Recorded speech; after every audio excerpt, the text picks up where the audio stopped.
Olá, na aula de hoje vou dar uma introdução a redes neurais artificiais multicamada. Meu nome é Fagner Paes. Primeiramente, uma introdução rápida sobre a rede neural biológica.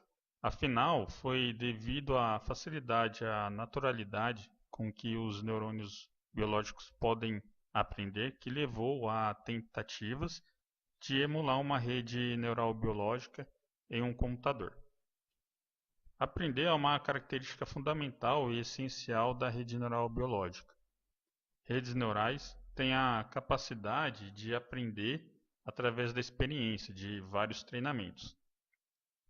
Um exemplo disso é quando nós éramos crianças e nossas mães falavam para a gente não colocar o dedo no fogo, não brincar com fogo. E quando criança, muito curioso, a gente vai lá e coloca o dedo para ver se realmente vai queimar. E isso traz uma experiência negativa, mas que, por outro lado, o nosso cérebro aprende e associa que fogo queima. Portanto, é dessa maneira que os nossos neurônios treinam, ok? A rede neural biológica ela é dividida em três partes principais, que é a soma, que é o corpo celular, que é responsável pela integração das informações, o dendrites, onde ocorre a recepção das informações, que é a entrada, e o axon, onde transforma o impulso nervoso de um neurônio para o outro. E além disso, nós temos a sinapse, que é o local de contato entre os neurônios, onde ocorre a comunicação. Bom, redes neurais artificiais foi criada em 1943 por Warren McCulloch e Walter Pitts, que propôs uma ideia muito simples do que é ainda a base para redes neurais artificiais. A rede neural artificiais são modelos computacionais, baseados num sistema nervoso central, que é o cérebro, que são capazes de realizar o aprendizado de máquina e reconhecimento de padrões. Só para ter uma ideia, as redes neurais artificiais podem ter centenas ou milhares de unidades de processamento. Já o cérebro de um mamífero, ele pode ter muitos bilhões de neurônios. Isso significa que a capacidade dos seres humanos em pensar ainda é superior que a de um computador. Bom, mas aonde é aplicado redes neurais? Atualmente, diversas áreas como reconhecimento biométrico, reconhecimento de letras, caracteres, reconhecimento de padrões, imagens, sistemas de inteligência de navegação autônoma, otimização de roteamento de redes de computadores, banco de dados, data mining, robótica e etc. Temos vários outros exemplos que utilizam redes neurais. Agora, nesse slide, vou apresentar a estrutura de um neurônio artificial. Um neurônio ele pode receber vários sinais de entradas, que são representados pelo x1 até o xn, e os pesos, que são as sinapses, que são responsáveis por dar maior influência para o meu valor de entrada. Por exemplo, se eu colocar um valor muito grande para o peso 1, isso significa que a influência de x1 vai ser maior que x2 na saída do meu neurônio. Ok? O neuron, que é esse núcleo aqui principal, é responsável por calcular um novo nível de ativação e enviar como sinal de saída. E os sinais de saída podem ser uma solução definitiva para o problema ou uma entrada para outros neurônios. Portanto, se a gente for fazer um paralelo com rede neural biológica e artificial, temos nesse quadro que a soma ela é representada pelo neurônio, o dendrites são as entradas do meu neurônio, o axon, as saídas e a sinapse são meus pesos.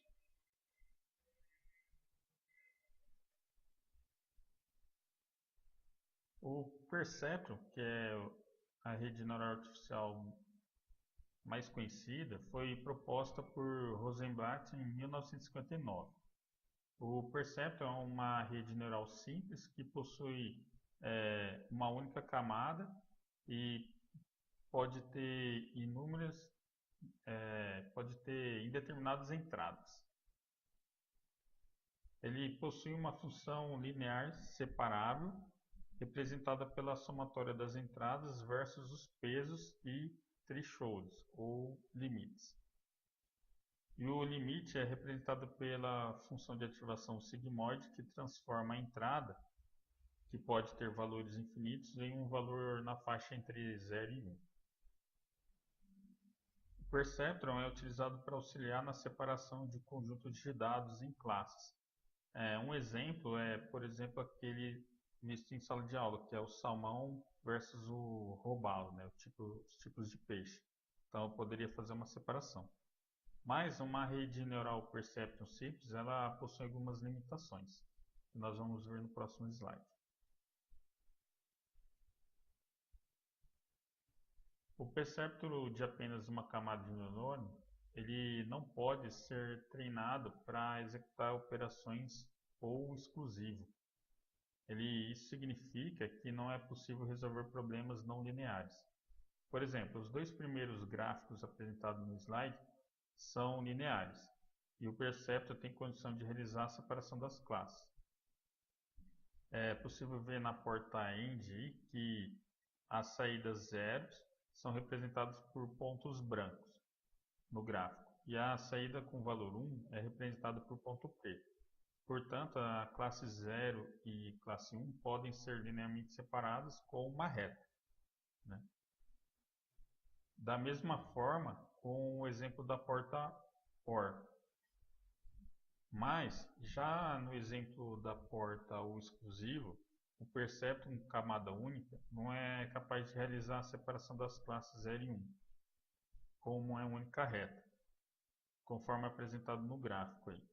Para isso seria necessário várias retas, né? Eu não consigo, traçando apenas uma reta aqui, conseguir separar os pontos pretos dos pontos brancos. É diferente do que é apresentado na porta END e na porta OR. Então, para isso foi criadas as redes multicamadas para resolver esse tipo de problema. Bom, agora no nosso próximo slide nós vamos entrar na parte de redes neurais multicamadas. A rede neural multicamada ela possui uma ou mais camadas ocultas, com um número indeterminado de neurônios. Isso vai depender, lógico, do problema que desejamos solucionar.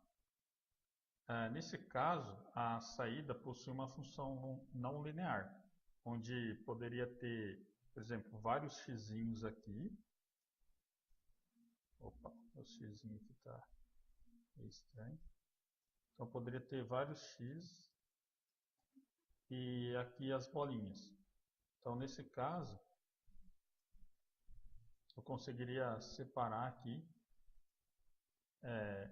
através de uma função não linear. No caso de reta, eu não conseguiria fazer isso. E para treinar a rede neural multicamada, o método mais utilizado, o algoritmo mais utilizado é chamado de backpropagation. Nesse slide, eu vou apresentar os passos para realizar o treinamento de uma rede multicamada, utilizando o algoritmo backpropagation. O primeiro passo é a inicialização, onde vamos atribuir os valores aleatórios para os pesos e os limites. Na ausência de um conhecimento, os pesos e os limites devem ter valores iniciais pequenos. O segundo passo é a ativação, onde será calculado, né, os valores dos neurônios na camadas oculta e na camada de saída. O terceiro passo é treinar os pesos, onde vamos calcular os erros dos neurônios nas camadas de saída e camada oculta, calcular a correção dos pesos e atualizar os pesos dos neurônios da camada de saída e camada oculta. O passo 3 é onde existe o maior esforço dentro do algoritmo. E o último passo é o algoritmo repetir o processo a partir do passo 2, enquanto não satisfazer o critério de parada, né, até chegar ao resultado esperado do meu neurônio.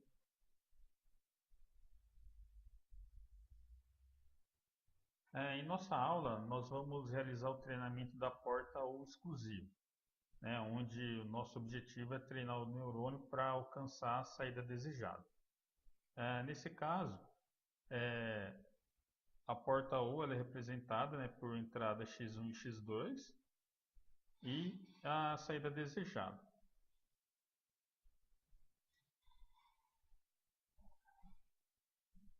O nosso neurônio nós vamos treinar com uma rede composta por 3 camadas: a de entrada, a camada oculta e a camada de saída. Nossa camada oculta ela possui 2 neurônios, que é o 3 e o 4, e um neurônio na camada de saída.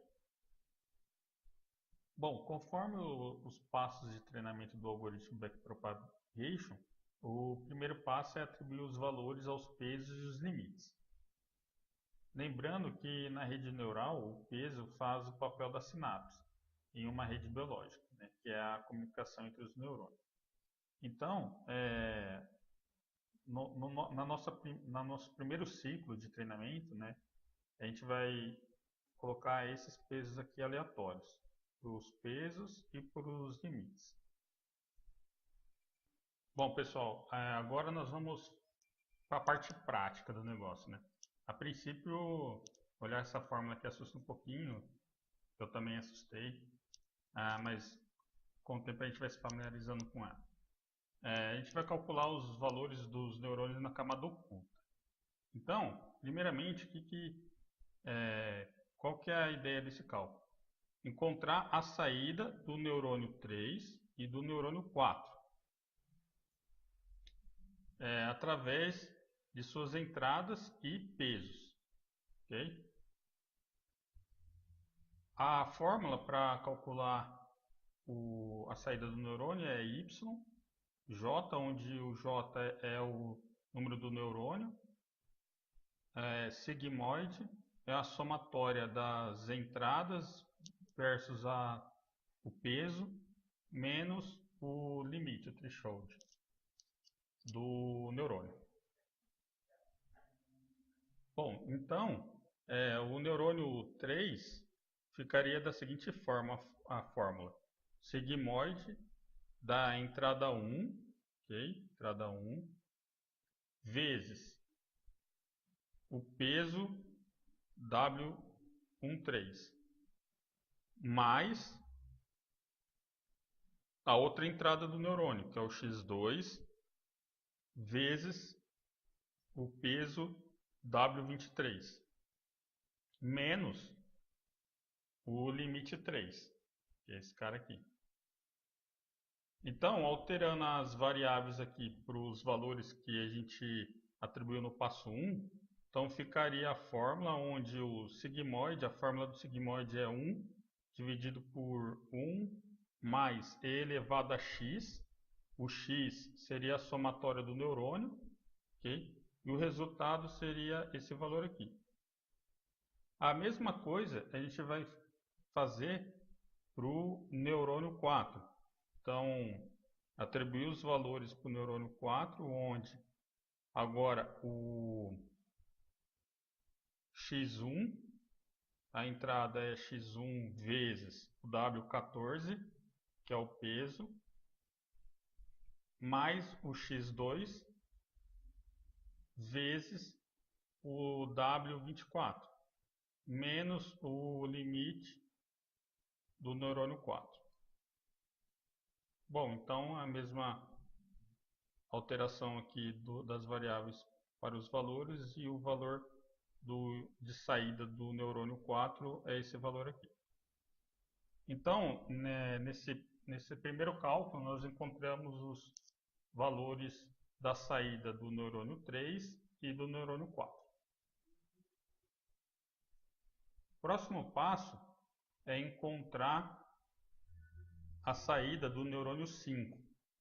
A fórmula é a mesma, só que a diferença está em relação às entradas do neurônio 5, que são os valores calculados da saída do neurônio 3 e do neurônio 4. Então vamos para o cálculo. O y5 é igual ao sigmoide de y3, ok? Y3 aqui, ó, vezes o W35, que é o peso aqui, esse peso aqui, mais a saída do neurônio 4, que vai ser a entrada do neurônio 5. Então, é esse cara aqui, Y4, vezes o W45, menos o threshold do neurônio 5. Então, alterando aqui os atributos aqui para as variáveis, então eu tenho esse valor de saída para o meu neurônio da camada de saída. Feito isso, a princípio eu fiz o primeiro ciclo, vamos dizer assim, do cálculo do valor da saída do neurônio. Só que acontece, o meu neurônio aqui, a saída deu 4.5097. E o valor esperado para uma porta OU, onde as entradas 1 e 1 no x1 e x2 aqui, certo? O meu esperado seria um valor 0 aqui na saída y5. E o valor calculado foi esse valor aqui. Portanto, eu preciso ir para um próximo passo, que vai ser calcular o erro do neurônio na camada de saída. Então, nós vamos calcular o valor da diferença. Então, a princípio, eu vou utilizar essa fórmula aqui, onde o delta para o K vai ser o meu neurônio 5 aqui, igual a YK, que vai ser o Y5, vezes 1, menos YK de novo, eu vou repetir aqui o Y5, então eu vou substituir esse cara aqui, vezes o EK do perceptor. Esse E aqui é o E de onde é o erro, né? Então vai ser a saída desejada menos a saída calculada do meu neurônio. Então, alterando isso aqui, esse primeiro aqui, ó, esse EK, alterando aqui nessa forma, então eu vou ter a saída desejada, que era 0, menos a saída calculada. Então, deu um valor negativo aqui. Em seguida, eu preciso substituir na fórmula do delta aqui. Então, vai ficar o y5 vai ser o valor de saída do neurônio, vezes 1, menos, novamente, a saída do neurônio, vezes o erro 5, que é a saída do neurônio mais negativa. Então, eu calculei aqui, nesse slide, o erro do neurônio, que ficou menos 0.274. Então, o próximo passo agora vai ser calcular a correção do peso na camada de saída. Então, nós vamos calcular aqui os dois pesos aqui, primeiramente. Como fazendo jus ao nome back propagation, o objetivo agora é calcular a volta, né? Eu vou calcular nessa direção, no sentido ao contrário aqui agora, para recalcular os pesos dos neurônios. Então, substituindo a fórmula aqui, o delta W aqui vai ser, primeiramente, o 35, onde eu tenho uma taxa de aprendizado que foi dado o valor de 0,1. Esse valor aqui, quanto maior a taxa, mais a rede vai aprender. Vezes o W3, que é a saída do meu neurônio 3, certo? E o delta 5, que foi o erro do peso do neurônio 5. Que então, substituindo os valores aqui, eu vou chegar a esse valor aqui, negativo. E aí eu preciso fazer isso também para o W45 e para o limite 5. É a mesma coisa, só substituir na fórmula.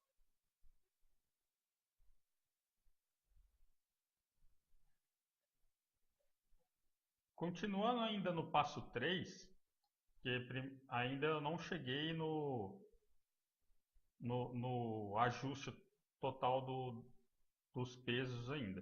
Eu estou fazendo um passo a passo dentro do passo 3, seria subpassos, né?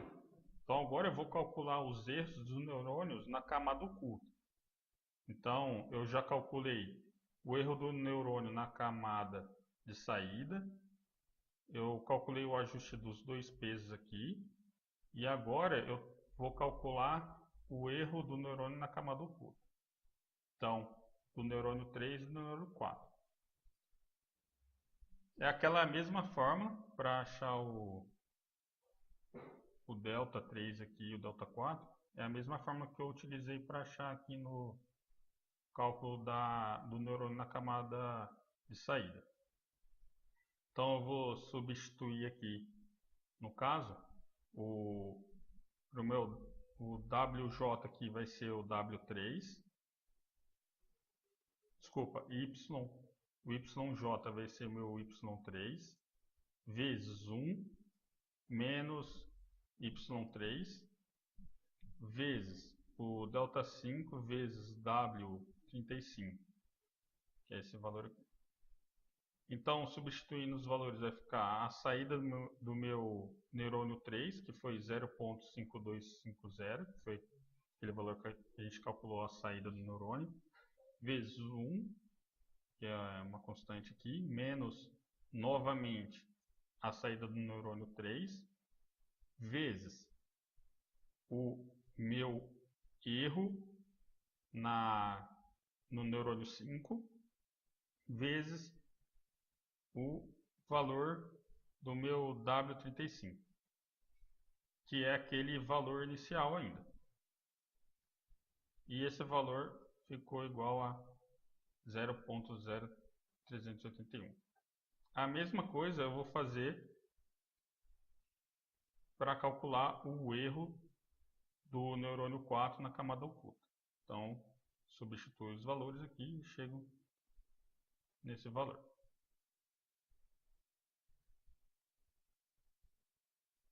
Da mesma forma que eu fiz o cálculo da correção do peso na camada de saída, eu vou fazer agora na camada oculta. Então eu vou encontrar a correção dos pesos do W13, do W23 e do limite 3. Então eu vou substituir o valor W13 aqui, vou usar a taxa de aprendizado, que é 0,1, vezes a entrada do meu neurônio, que é 1, certo? E vezes o delta 3, que é o cálculo do erro do meu neurônio, que eu fiz anteriormente. Então eu chego nesse valor aqui de 0,038. E repito isso para o peso 23 e para o threshold 3 aqui.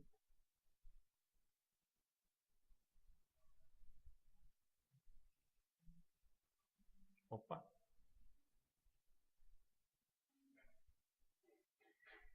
E no caso da camada oculta aqui, eu tenho dois neurônios, né? O 3 e o 4.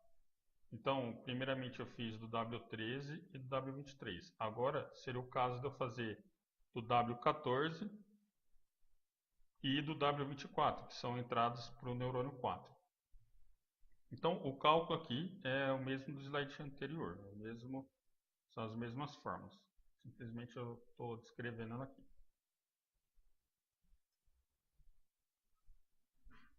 Agora chegou o momento de eu atualizar o peso do neurônio na camada de saída. Essa parte aqui é justamente para finalizar, né? O que eu preciso fazer? Então eu vou substituir aqui na fórmula o W35, onde o W35 mais o delta do W35 é igual a menos 1.2, que foi o valor que eu atribuí lá no início do passo 1, menos o valor delta que eu encontrei para ajustar o peso do W35. Então, o resultado agora é menos 1.2067. Em seguida, eu faço o mesmo cálculo para o W45 e para o threshold 5. Então, a partir deste momento, os valores do peso W35, W45 e do threshold 5 passam a ser esses aqui e não mais aqueles valores atribuídos no passo 1.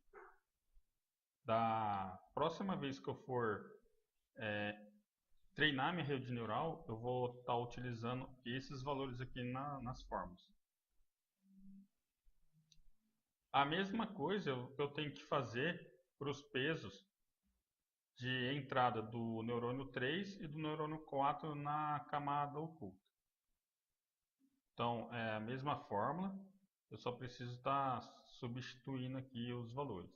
Então, eu vou pegar qual era o valor de atribuição inicial do meu W13 e agora eu vou somar ele com o valor de correção. Isso também vou fazer para o W23 e para o limite 3. E em seguida eu faço também para os pesos de entradas do neurônio 4. Então é a mesma forma, simplesmente eu substituo os valores para receber os novos pesos aí e também os thresholds. Então, nesse momento eu encerro o passo 3, né, que são os cálculos, e agora eu passo para o quarto passo da interação. O processo de treinamento ele volta para o segundo passo 2 e repete o ciclo até que o critério de erro seja satisfeito. Em geral, o critério de erro é um valor muito próximo do valor desejado. E no treinamento que a gente realizou aqui foi um primeiro ciclo, né? Esse neurônio aqui, para ele conseguir chegar ao valor desejado, que seria a saída de uma porta U exclusivo, ele vai demorar em torno de 224 ciclos para eu conseguir treinar a rede neural. Então, para exemplificar isso, a tabela que eu estou apresentando aqui, eu tenho os valores de pesos iniciais e eu tenho o valor após 224 ciclos, onde os valores seriam os valores treinados para os meus pesos e limites que fazem com que o meu neurônio esteja treinado. Então, a partir daí, a gente tem uma rede neural treinada e, portanto, se eu fosse testar uma entrada x1 e x2, por exemplo, valendo 1 e 1, a nossa saída desejada seria atendida através dos pesos e limites que nós encontramos durante os passos de treinamento. É importante saber que, pelo fato dos pesos e limites foram atribuídos com valores randômicos, né, aleatórios, a mesma rede ela pode ter soluções diferentes. O que isso significa? Que esses valores aqui podem ser diferentes e chegar ao mesmo resultado esperado, desejado.